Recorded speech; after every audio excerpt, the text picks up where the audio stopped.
Bueno, mis amados hermanos y oyentes, bienvenidos nuevamente a esta clase bíblica que la Iglesia de Cristo en San Antonio, aquí en Bogotá, ofrece cada viernes a las 7 de la noche en vivo.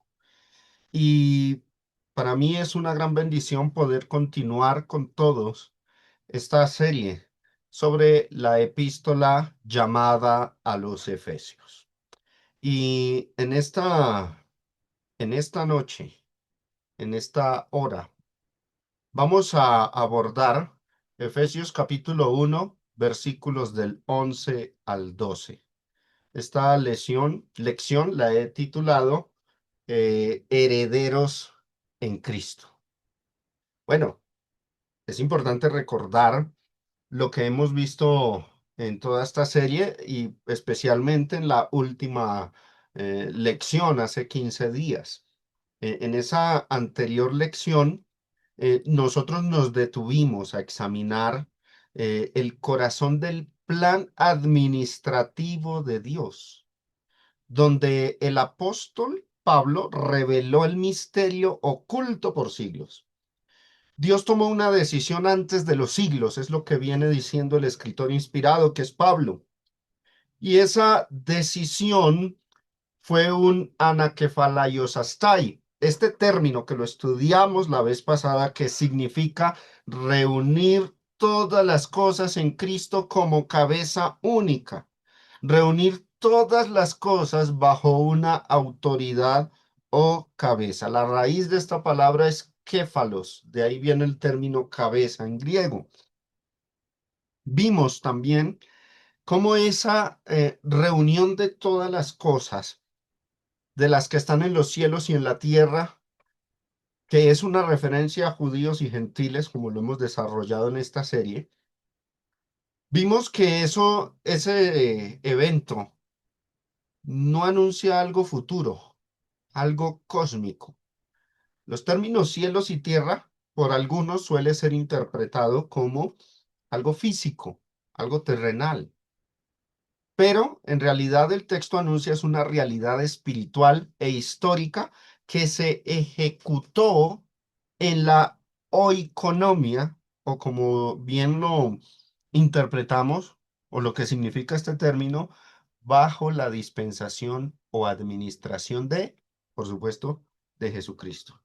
En la dispensación o oikonomia del cumplimiento de los tiempos, o sea, cuando ya la dispensación mosaica estaba llegando a su final y estaba comenzando al mismo tiempo la era cristiana. Comprendimos nosotros también, hermanos, que Dios no actuó improvisadamente ante el mal, el problema del mal y del pecado, sino que Él diseñó desde la eternidad una estrategia de redención donde Cristo es el centro y modelo para todo ser humano que quiera ser salvo. Hoy vamos a avanzar en el texto para descubrir más de ese plan divino y como ya han notado ustedes, estamos avanzando despacio, versículo por versículo, de a dos versos por sesión de estas lecciones, para no dejar escapar, hermanos, los detalles importantes, sobre todo de este primer capítulo, que creo que es el que más nos va a ocupar tiempo. Entonces, comencemos. Dice el apóstol Pablo en esta carta que tuvimos herencia. En el versículo 11, Efesios 1:11, en él asimismo tuvimos herencia, habiendo sido predestinados conforme al propósito del que hace todas las cosas según el designio de su voluntad. La frase en él asimismo tuvimos herencia ha sido interpretada de dos maneras a lo largo de la historia del cristianismo. O sea, sobre esa frase que está resaltada en rojo, tuvimos herencia. Hay dos interpretaciones populares y que de antemano les digo, las dos pueden ser correctas, en el sentido de que ninguna de las dos contradice la enseñanza central de la Biblia. Esto es importante nosotros saberlo porque a veces muchas personas, muchos creyentes son de la idea de que solo parten hacia una interpretación y que una sola puede ser la interpretación correcta. No necesariamente. Ahora, habría que mirar es cuál de las dos es la más exacta, la más ajustada a la línea de pensamiento del escritor y al contexto de esta carta. Y eso es lo que vamos a hacer. Ese es el ejercicio que vamos a hacer en esta parte. Entonces, ¿cuáles son esas dos interpretaciones? Bueno, la primera, el texto dice que los cristianos somos la herencia de Dios. Yo sé que en la traducción Reina Valera no dice eso, sino que dice tuvimos herencia tal y como lo resaltamos. Pero esto tiene su dilema. Algunos dicen, el texto dice que los cristianos somos la herencia de Dios. Y la segunda postura o interpretación es, el texto dice que los cristianos somos herederos de algo y que recibiremos una herencia. Hay dos posturas. ¿Cuál de las dos será la correcta? Bueno, como les digo, ambas encajan porque, por ejemplo, en el Antiguo Testamento, cuando Dios eligió a Israel como su pueblo, dijo que ellos eran su heredad, que la heredad de Dios era su propio pueblo. Y entonces ese principio podría transmitirse aquí en Efesios capítulo 1, que los cristianos somos herencia de Dios. Eso es en parte cierto. Ahora, ¿por qué algunos dicen, el texto dice que los cristianos somos herencia de Dios? Si nosotros al leer en la Reina Valera no dice eso, porque cuando se dirige uno al texto griego original, eso es lo que literalmente dice, que somos la herencia. Es más, hay traducciones de la Biblia que muestran esa diversidad. Observen, la traducción en lenguaje actual dice, por medio de Cristo, Dios nos eligió desde un principio para que fuéramos suyos. Bueno, esto es una traducción muy dinámica, pero transmite esa idea. Cuando dice para que fuéramos suyos, no transmite tanto la idea de que los cristianos son herederos, sino de que ellos son la herencia. Otra traducción, palabra de Dios para todos. Dios nos eligió por medio de Cristo para ser su pueblo, tal como ya lo tenía planeado. Para ser su pueblo, dice esta traducción, y esta se ajusta mejor a la idea de que los cristianos somos la herencia de Dios, o sea, la interpretación o postura número uno. Esta traducción no se alinea con la postura número dos de que el texto de Efesios 1:11 diga que somos herederos, sino que somos el pueblo, somos su herencia. Ahora observen, la versión católica Torres Amat dice, por él fuimos también nosotros llamados como por suerte. O sea, cuando dice como por suerte es como si nosotros fuésemos la herencia de Dios. Estas traducciones tratan de transmitir más literalmente la línea que en el griego aparece en Efesios capítulo 1, verso 11. Ahora, los que defienden la otra postura, la segunda, van a decir, no, el texto lo que dice es que los cristianos somos herederos de algo. Y hay traducciones de la Biblia, aparte de nuestra Reina Valera de 1960, que transmite esa idea. Hay otras traducciones de la Biblia que dicen algo similar. Observemos. La Biblia de las Américas dice, también hemos obtenido herencia. No dice que somos, sino que hemos obtenido. Algo muy similar a lo que dice la Valera, tuvimos herencia. La nueva traducción viviente dice, es más, dado que estamos unidos a Cristo, hemos recibido una herencia de parte de Dios. Y la nueva versión internacional dice, en Cristo fuimos hechos herederos. Como pueden notar, la versión Reina Valera de 1960, que es la que nosotros usamos a menudo, a diario, transmite la idea de la segunda interpretación. Lo resalto en amarillo. Tuvimos herencia. ¿Esto a qué se debe? ¿Por qué esta diversidad en las traducciones de la Biblia? Hermanos, lo que sucede es que el texto griego nos ofrece una palabra compleja. Nosotros vemos una frase ahí en nuestro español.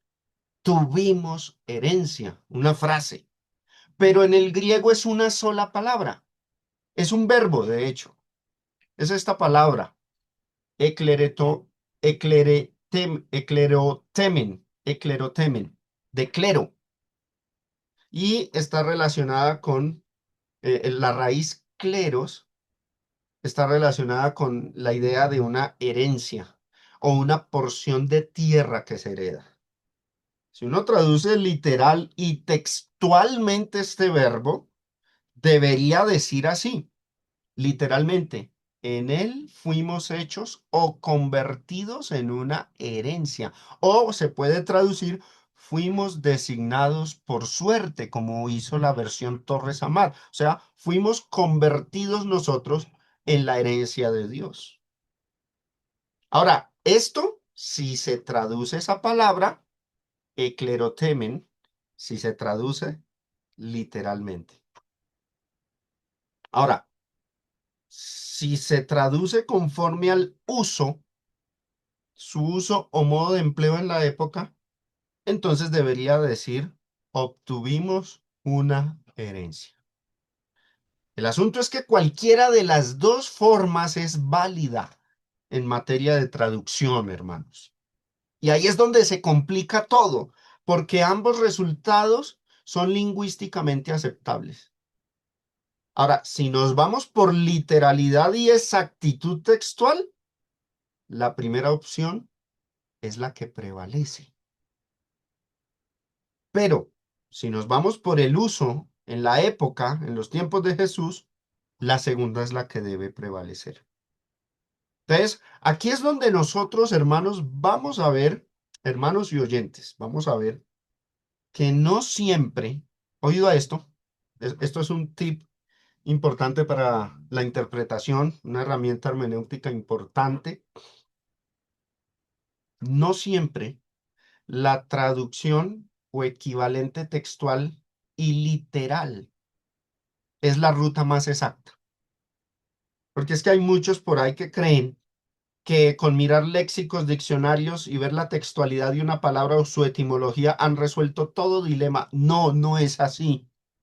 El sentido de una palabra en el mundo antiguo y también hoy día con muchas palabras depende no solamente de su literalidad y exactitud textual, sino de su modo, del uso, del modo con que se usa con frecuencia en el Nuevo Testamento. Esta palabra, si se traduce, vuelvo y reitero, textual y literalmente en su etimología, tiene una raíz que significa que ser hecho o convertido en una herencia. Ahora, en el uso de la época, se entendía como obtener una herencia.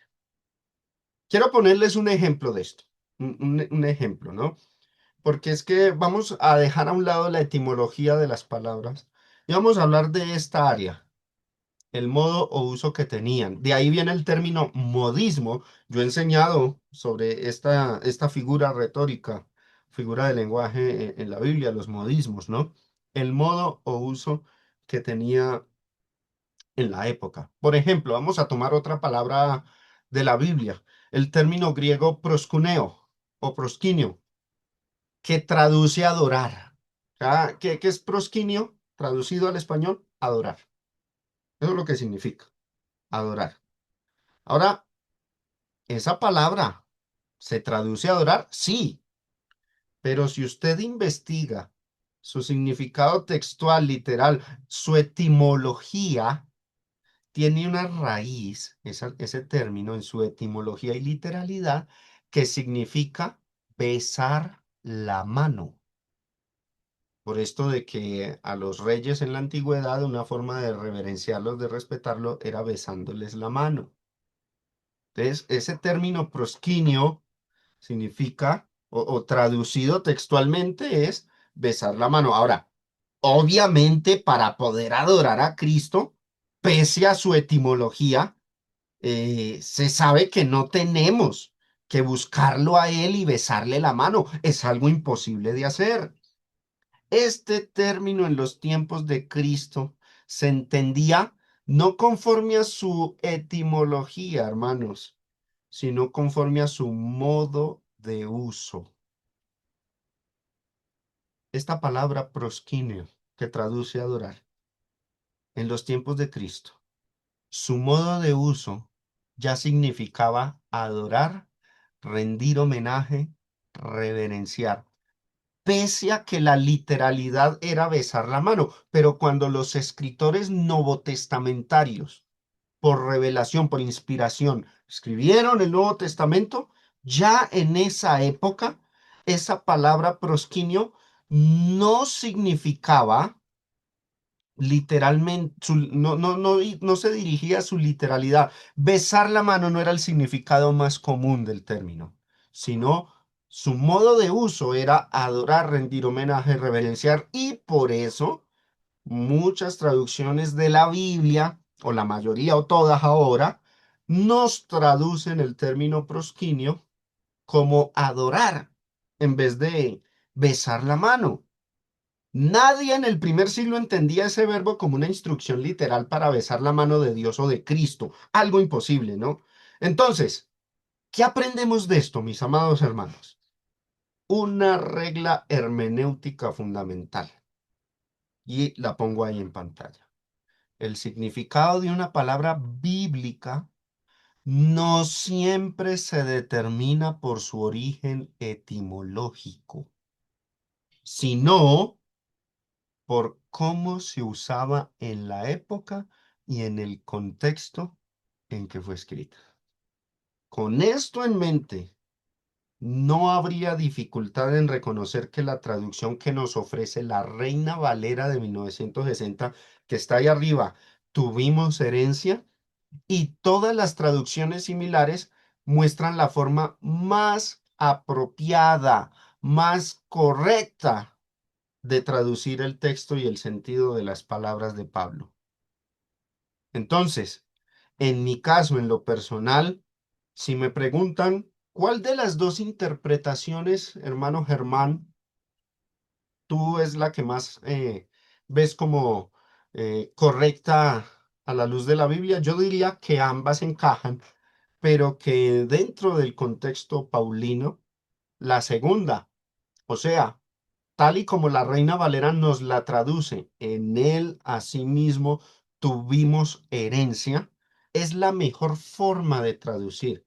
Y si alguno dice, pero en su etimología ese término no apunta a tener herencia, sino a convertirse uno mismo en la herencia, yo le diría, sí, en su etimología, pero en el uso, en la forma en que se empleaba ese término en los días de Pablo, en esa generación de los apóstoles, no era ese el etimológico. Sucede igual con muchas otras palabras griegas del Nuevo Testamento. Tienen un sentido etimológico, pero su uso era otro. Entonces yo me aferro a la forma en que los primeros cristianos llegaron a entender y a usar el término. Eso es importante entonces tenerlo en cuenta. Ahora, otra cosa que me conlleva a adoptar la segunda postura es que cuando uno observa el panorama general de los escritos de Pablo, no solo en Efesios, sino en las demás cartas, lo que en teología llamaríamos el corpus paulino, nosotros lo que vamos a encontrar es que en él siempre predominó el sentido de que los cristianos han obtenido una herencia, no tanto de que los cristianos son la herencia. Cuando uno revisa meticulosamente la línea de pensamiento de Pablo, lo que vamos a encontrar es que se ajusta más fácilmente a que los cristianos hemos obtenido una herencia en vez de decir que nosotros mismos somos la herencia. ¿Cómo lo sabemos? Gálatas capítulo 4 versículo 7 dice: Así que ya no eres esclavo, sino hijo. Y si hijo, también heredero de Dios por medio de Cristo. Ya en otros textos, cuando se habla acerca de la herencia del cristiano, se refiere a que él va a recibirla o la tiene, la ha recibido, no que él sea la herencia. Otro pasaje, Romanos capítulo 8 verso 17. Y si hijos, también herederos, herederos de Dios y coherederos con Cristo, si es que padecemos juntamente con Él para que juntamente con Él seamos glorificados. Y en la misma carta a los Efesios, más adelante, capítulo 5 verso 5 dice, porque sabéis esto, que ningún fornicario, inmundo o avaro que es idólatra tiene herencia en el reino de Cristo y de Dios. Siempre que se habla con relación al cristiano o al no cristiano, se habla de o tiene herencia o no tiene herencia, y no de que él sea la herencia misma. Entonces, el panorama de Pablo, el corpus paulino, nos indica que cuando Pablo hablaba de herencia cristiana, normalmente pensaba en lo que el creyente recibe de Dios, en vez de pensar que los creyentes somos para Dios. Ahora, por otro lado, cuando revisamos esa enseñanza de Pablo, a ver si de pronto encontramos en algún texto la idea de que el cristiano mismo sea la herencia, esa idea no la encontramos en ninguna referencia que indique eso. El único texto posible es este, el de Efesios 1:11. Así que en esta forma, con esta investigación, mis hermanos, el veredicto está a favor de la traducción, tuvimos herencia, tal y como la Reina Valera de 1960 nos la transmite. Ahora, lo que hay que resolver es en qué sentido la tuvimos, la herencia. Bueno, la herencia del cristiano es el cielo, indiscutiblemente. Las palabras de Pablo aquí, oído esto, no significan que ya tenemos a plenitud, enfatizo esa palabra, a plenitud, la herencia celestial, porque eso no es cierto para ninguno de nosotros estamos en el cielo.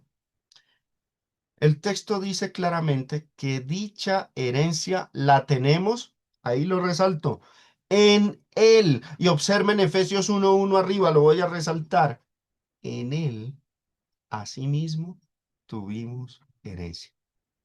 Es decir, aunque es una realidad, la herencia todavía está pendiente, pero los que estamos en Jesucristo la tenemos asegurada. Ahora, Pablo no está afirmando que la herencia celestial los cristianos la tengan justo ahora, sino que tenemos una parte de ella, pero eso lo vamos a ver más adelante en la próxima lección cuando se hable de las arras, versículo 14. Eso queda para la próxima lección cuando abordemos el versículo 14. Entonces, mis hermanos y oyentes, la preposición en él es clave, es fundamental en el texto, en Cristo.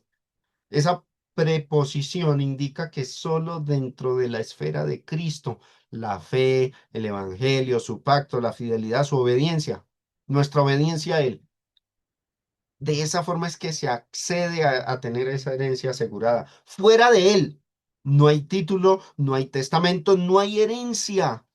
Por eso, mis amados hermanos, la salvación inicial nos convierte en herederos, nos introduce en la lista de los que van a ser herederos del cielo, pero solo hasta que llegue la salvación final y se dé la corona de vida, solo hasta ese momento es que tendremos a plenitud esa herencia. Eso es importante que lo tengamos. Si somos herederos de una herencia todavía futura para nosotros, entonces implica que tenemos que mantenernos en Cristo, en fidelidad a Él, para poder alcanzarla en la salvación final. Así ya digamos ahorita, o diga el texto que ya está asegurada, eso tiene la cláusula condicional de en Él. Y lo que hizo Dios fue dar las arras del Espíritu como pago anticipado, que también lo vamos a dialogar y a estudiar en la próxima clase. Entendiendo esto, pasamos a la siguiente parte de este versículo 11. Ahora, bueno, se me pasaba por alto aquí mostrarles, verso 14. Me adelanto un poco a lo que será la próxima lección. Dice que esa herencia va a estar hasta la redención de la posesión adquirida, hasta que llegue el momento en que atravesemos por el juicio divino y entonces podamos recibir el galardón. Pero bueno, eso lo vamos a ahondar más adelante.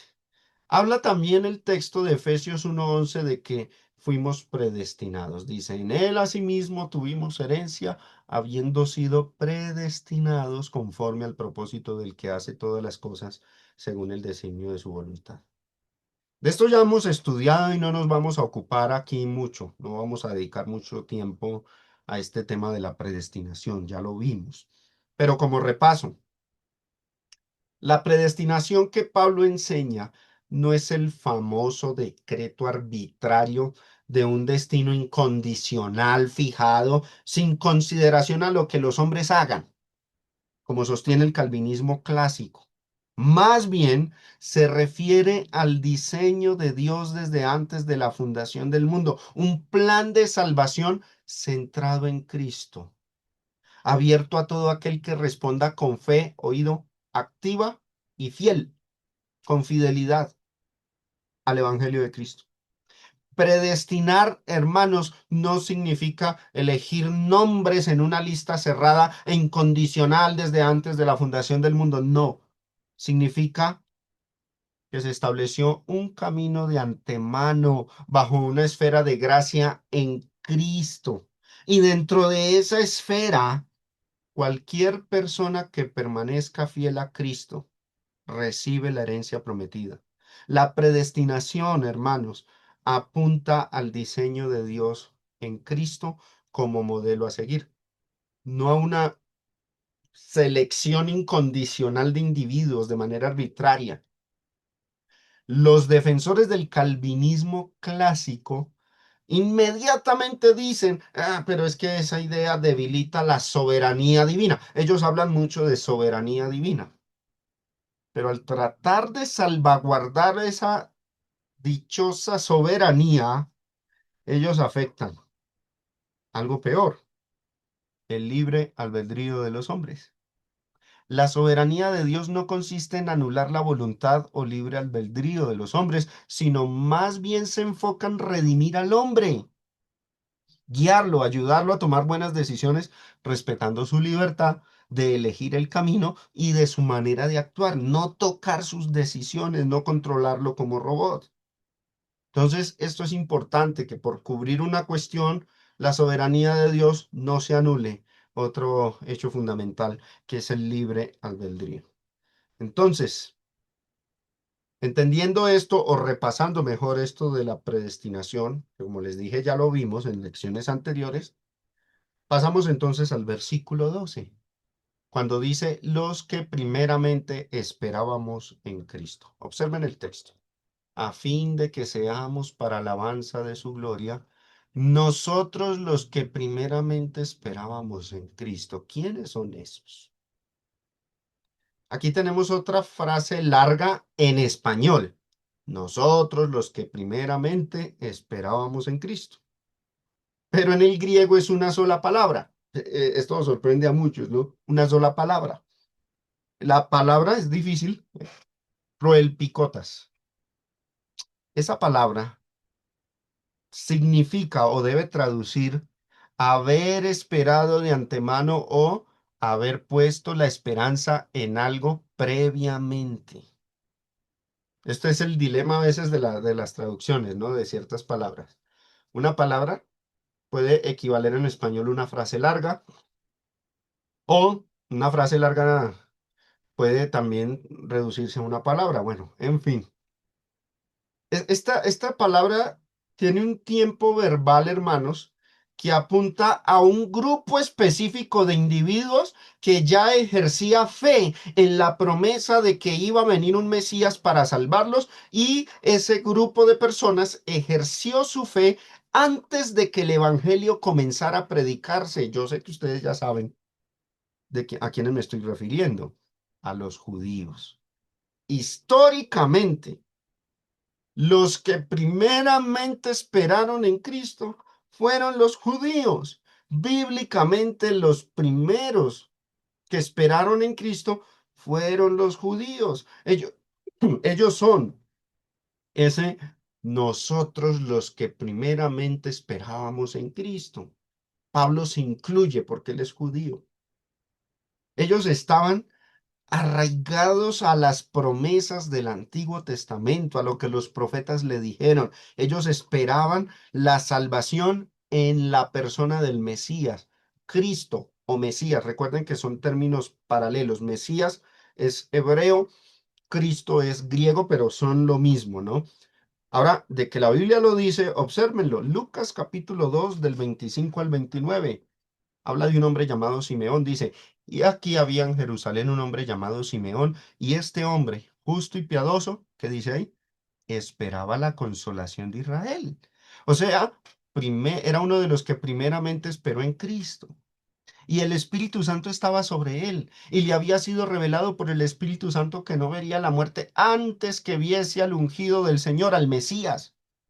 27. Y movido por el Espíritu, vino al templo y cuando los padres del niño Jesús lo trajeron al templo para hacer por él conforme al rito de la ley, o sea, circuncidarlo, él le tomó en sus brazos y bendijo a Dios diciendo, ahora Señor, despides a tu siervo en paz conforme a tu palabra. ¿Por qué?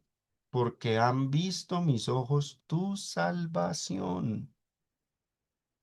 Enseguida el mismo escritor Lucas nos habla de una mujer profetisa. Lucas 2 del 36 al 38, una mujer llamada Ana, que algunos dicen antes de Cristo, ese periodo antes de que viniera Cristo, desde Malaquías hasta Cristo, fue un periodo de silencio. Bueno, este texto dice que no. Este texto dice que hubo profetisas incluso. Aquí habla de una que se llamaba Ana, profetisa, hija de Fenuel, de la tribu de Aser, de edad muy avanzada, pues había vivido con su marido 7 años desde su virginidad y era viuda hacía 84 años y no se apartaba del templo, sirviendo de noche y de día con ayunos y oraciones. Esta, presentándose en la misma hora, daba gracias a Dios y hablaba del niño. ¿A quiénes? A todos los que esperaban la redención en Jerusalén, los judíos. Por eso Pablo dice, a fin de que seamos para alabanza de su gloria, nosotros los que primeramente esperábamos en Cristo. Ahora, eso lo dice Pablo también a los Gálatas. Gálatas capítulo 3 verso 24. De manera que la ley ha sido nuestro ayo. ¿Para qué? Para llevarnos a Cristo a fin de que fuésemos justificados por la fe, porque las escrituras del Antiguo Testamento anunciaron a Cristo. Jesús dijo, escudriñad las escrituras porque a vosotros os parece que en ellas tenéis la vida eterna y ellas son las que dan testimonio de mí. Ellas anunciaron a Cristo y muchos judíos guardaron la esperanza en Cristo, la esperanza de su salvación. Pablo se incluye con ellos, nosotros los que primeramente esperábamos en Cristo. Ahora, con esto es importante, hermanos, entender algo crucial de la iglesia primitiva, del primer siglo del cristianismo, algo que a muchos lectores, estudiantes, predicadores, se les escapa de la vista. Es importante entender que el Nuevo Testamento traza una distinción entre los cristianos judíos y los cristianos gentiles. A menudo esa distinción se nos va de los ojos, no la vemos, no la notamos. Y por eso muchos terminan enseñando barbaridades con respecto a los cristianos judíos y los cristianos gentiles. Ahora, no es que los unos sean mejores que los otros o que unos sean más salvos que otros, sino que los judíos fueron los individuos a quienes Dios directamente les hizo las promesas y los preparó para recibirlas con la ley mosaica. A ellos se les dio una ley, a ellos se les dieron los pactos, las costumbres, toda su forma de vida, los ritos del templo, que todos eran sombras, tipos y figuras de las cosas venideras.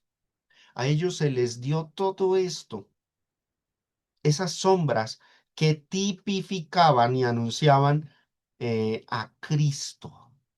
En la carta a los romanos, observen lo que dice el apóstol Pablo, Romanos 9 del 4 al 5, habla de ellos, dice, que son israelitas. Y luego dice,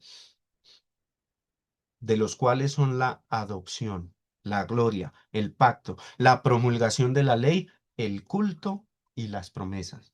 De quienes son los patriarcas y de los cuales según la carne, el linaje de los judíos, vino Cristo, el cual es Dios sobre todas las cosas, bendito por los siglos. Amén. Entonces, aunque hubo judíos y gentiles que creyeron en Jesucristo, que hicieron parte del cuerpo de Cristo, que hicieron parte de la iglesia, se volvieron cristianos. Entre ambos grupos, hermanos, el Nuevo Testamento, y recalco esto, el Nuevo Testamento hace una categorización, una distinción clara entre judíos y gentiles. Una de las frases que resaltan la epístola a los romanos es al judío primeramente. Y luego dice, y también al griego. Muchos dejan perder de vista eso y creen que eso está ahí de adorno. Muchos se imaginan que a partir del día de Pentecostés, los cristianos, los cristianos judíos dejaron de vivir como judíos y que inmediatamente abandonaron sus costumbres y su forma de vida que era caracterizada por las normas de la ley mosaica. Muchos dicen, como la Biblia dice que la ley quedó abolida en la cruz, esos cristianos que eran judíos dejaron de ser judíos, dejaron de guardar la ley de Moisés. No, no fue así. Lo lamento mucho, pero no fue así. Y es porque dejamos perder esta distinción que el Nuevo Testamento hace. Lo único que los distinguía de los gentiles, perdón, de los gentiles no, de todo el pueblo, el resto del pueblo que no abrazó la fe en Jesús, era eso, que su fe ahora se centraba en el Mesías, que su fe ahora se encontraba satisfecha. ¿Por qué? Porque como la ley, como el Antiguo Testamento anunció la venida del Mesías, ellos abrazaron la fe de que ese Mesías estaba manifestado, se había manifestado en la persona de Jesucristo. Ahora, en el primer siglo existió una diferencia funcional.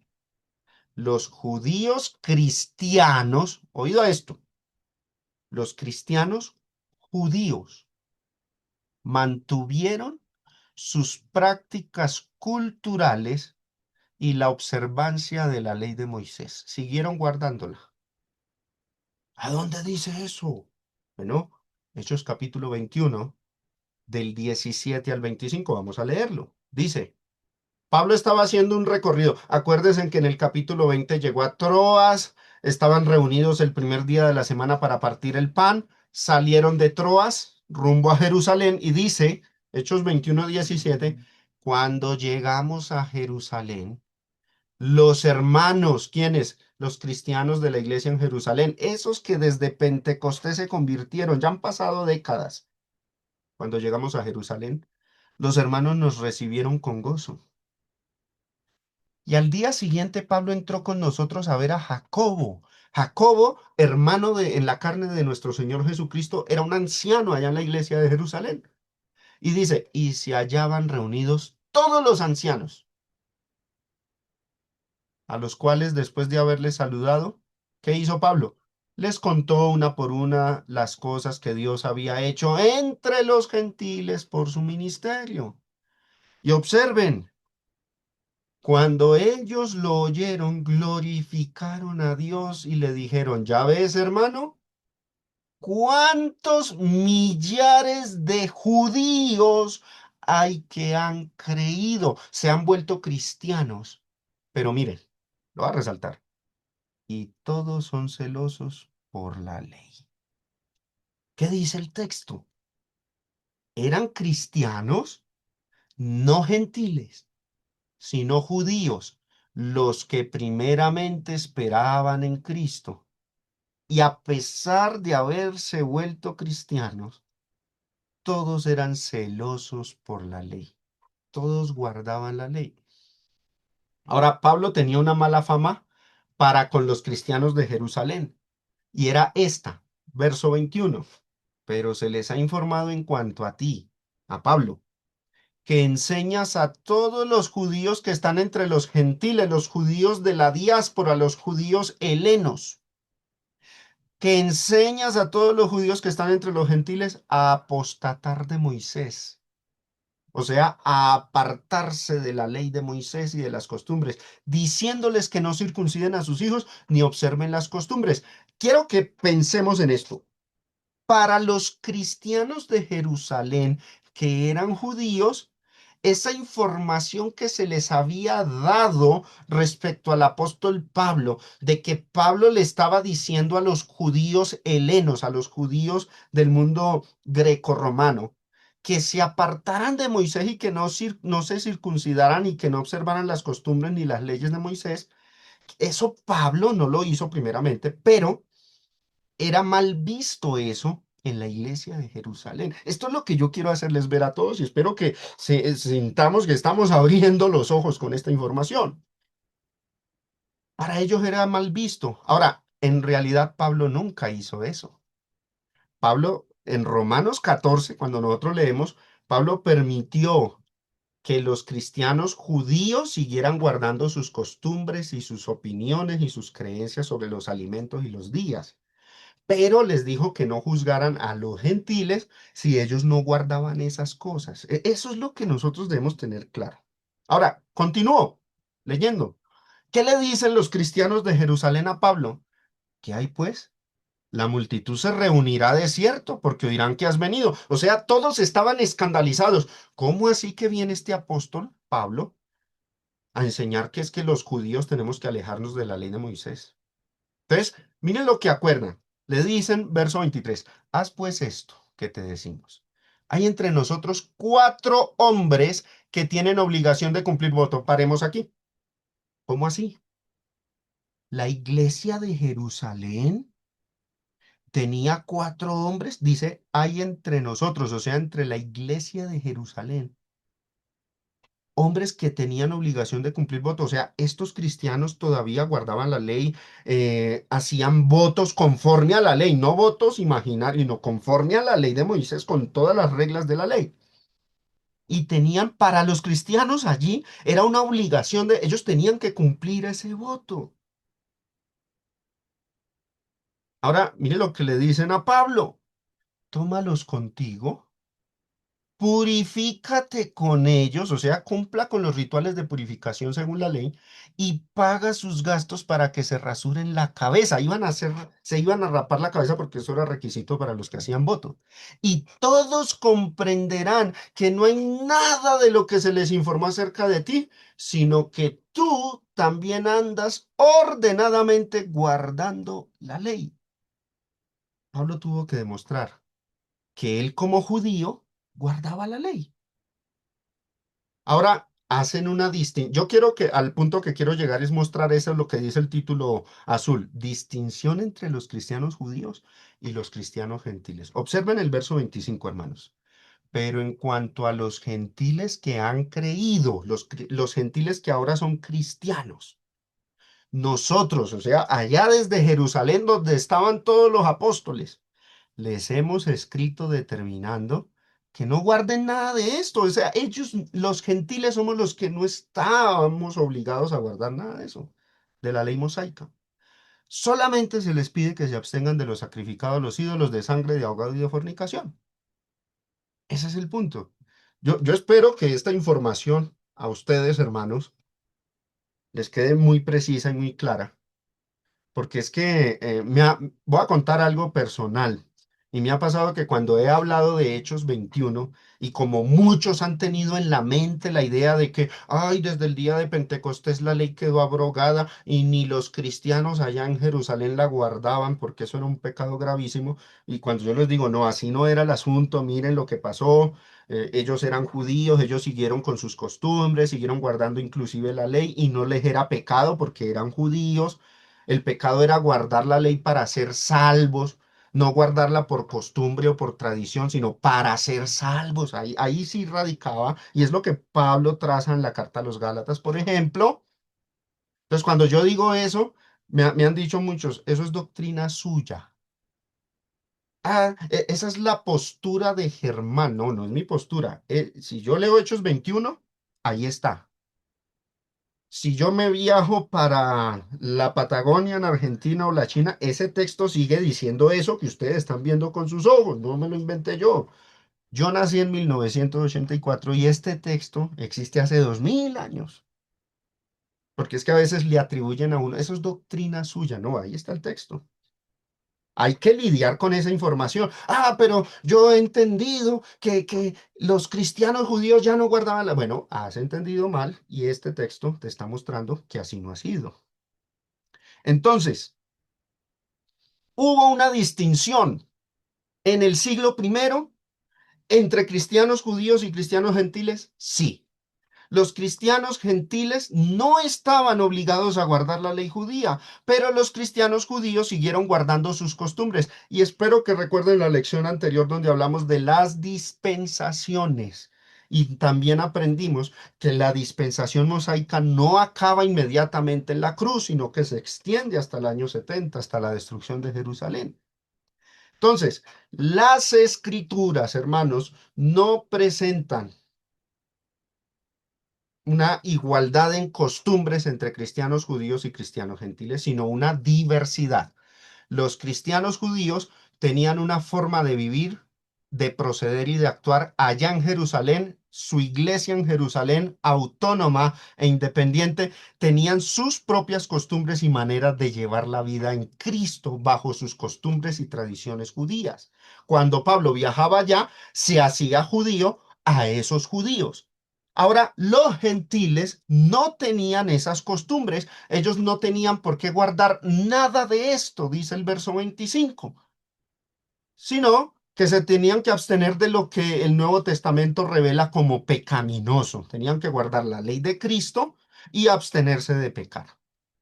Eso es lo que enseña la Biblia. Ahora, ¿por qué llegó a esto? Bueno, primero porque Efesios 1:12 dice, Pablo habla de los judíos, nosotros los que primeramente esperábamos en Cristo, haciendo la distinción y yo estoy ampliando esa distinción.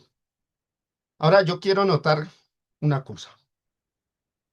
Dos iglesias o varias iglesias locales, pero en dos categorías, judíos y gentiles. Dos iglesias locales, digámoslo así, la de Éfeso y la de Jerusalén, con diversidad de costumbres y formas de vida y prácticas. Quiero hacer notar algo, hermanos. Las Sagradas Escrituras no nos muestran a nosotros esa diversidad en la cristiandad primitiva como división. Ay, es que esa diversidad es división. No, ni lo expone siquiera de manera negativa.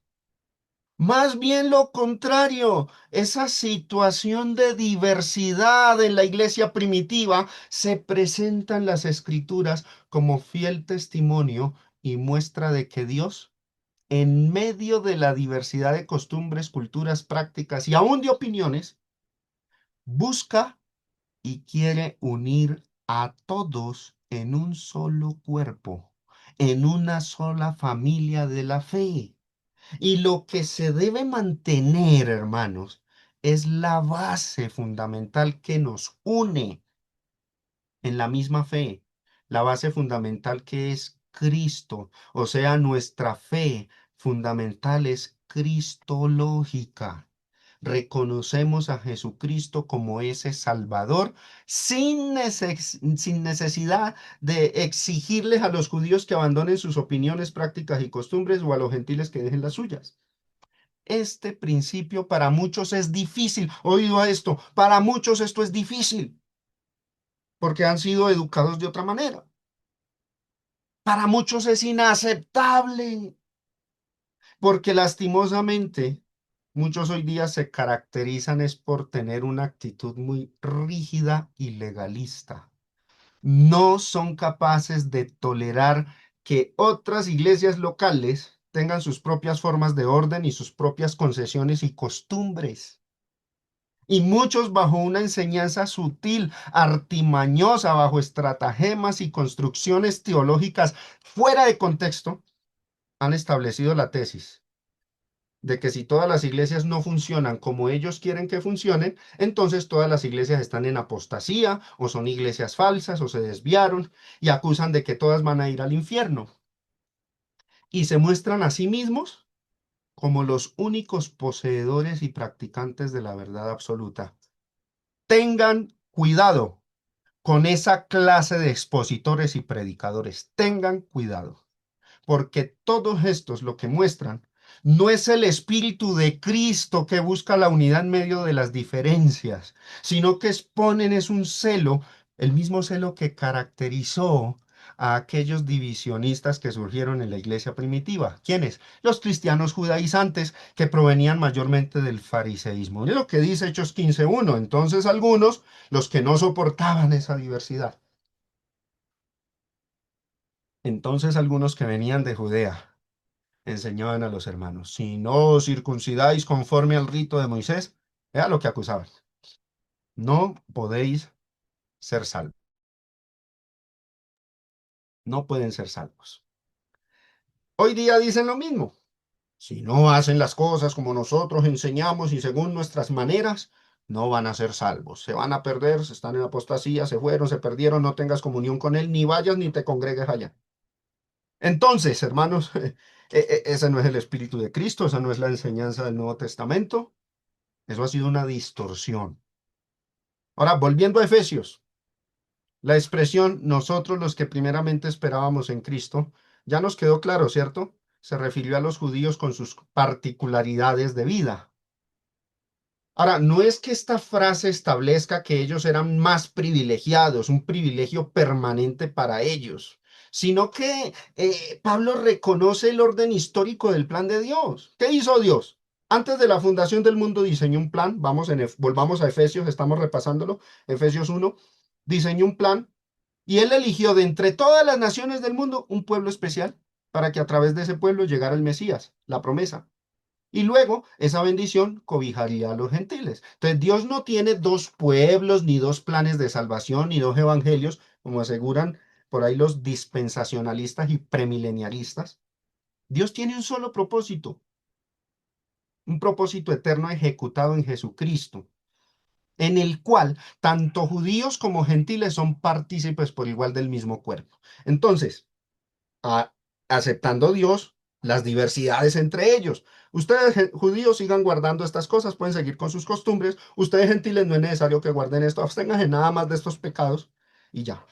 Entonces, este dato de que los gentiles estuvieran incluidos, hermanos, dentro del plan divino, para los judíos fue un baldado de agua fría. Para los judíos era un misterio. Ellos no pensaban que eso fuera a ocurrir. ¿Cómo así que Dios va a salvar a los gentiles? ¿Por qué? Porque para el primer siglo la idea de los judíos era que solamente ellos iban a ser los salvos, porque solamente a ellos se les hizo las promesas. Y aquí doy un adelanto dentro de la misma carta, ¿no? Efesios 3 del 1 al 6, Pablo les aclara que no es así. Leamos. Por esta causa yo, Pablo, prisionero de Cristo Jesús, por vosotros los gentiles, habla a los gentiles, si es que habéis oído de la administración de la gracia de Dios que me fue dada para con vosotros, que por revelación me fue declarado el misterio como antes lo he escrito brevemente. Había un misterio que los judíos desconocían. ¿Qué hizo Pablo con ese misterio? Le fue dado por revelación primeramente y lo escribió de manera breve. Ahora dice, leyendo lo cual podéis entender cuál sea mi conocimiento en el misterio de Cristo. Misterio que en otras generaciones no se dio a conocer a los hijos de los hombres, como ahora, ese ahora es la época de Pablo, su generación, como ahora es revelado a sus santos apóstoles y profetas por el Espíritu. ¿Cuál es el misterio? Bueno, hay dos puntos aparte. El verso que sigue nos dice cuál es, que los gentiles son coherederos y miembros del mismo cuerpo y copartícipes de la promesa en Cristo Jesús por medio del Evangelio. Ese es el misterio. Breve, fácil de entender con tan solo leerlo. Los gentiles son coherederos. Este pasaje de Efesios 3, hermanos, que lastimosamente se suele usar mal también, fuera de su contexto por muchos, para decir que cualquiera puede entender plena y perfectamente toda la Biblia de Génesis, Apocalipsis, con tan solo leer su ejemplar de traducción al español allá sentado en una silla mecedora en su casa. No, lejos de transmitir esa idea, lo que dice este texto es que hay un misterio particular, un tema especial que se puede entender con facilidad y es el misterio de que los gentiles hacen parte del plan divino, que están incluidos, que son coherederos de la misma herencia y todo por medio del evangelio, dice al final. Eso fue lo que a muchos judíos les costó aceptar, para ellos un baldado de agua fría, pero a la final ese fue el diseño de Dios desde el comienzo. Él tenía incluido a los gentiles en su plan. Mis hermanos, ya terminamos los versículos 11 y 12 y aprendimos que los cristianos no somos la herencia en sí misma, sino los herederos de una promesa asegurada en Cristo, en Él. Hemos analizado también cómo, o repasado, la predestinación y vemos que no anula el libre albedrío de los hombres. Más bien establece el camino de fidelidad dentro del cual Dios garantiza la herencia a los que perseveran fieles en Cristo. También entendimos la distinción histórica y nuevo testamentaria entre aquellos que primeramente esperaron, o sea, los judíos y los gentiles, reconociendo el orden divino en la inclusión de judíos y gentiles en un mismo cuerpo y que Dios los acepta pese a su diversidad, pese a sus prácticas y costumbres distintas. En nuestra próxima clase vamos a continuar con los versículos 13 y 14, donde Pablo introduce al Espíritu Santo como el sello y como las arras de la herencia que se le garantiza a los cristianos por ser fieles a Cristo. Gracias por la atención que me prestaron. Que el Todopoderoso les bendiga.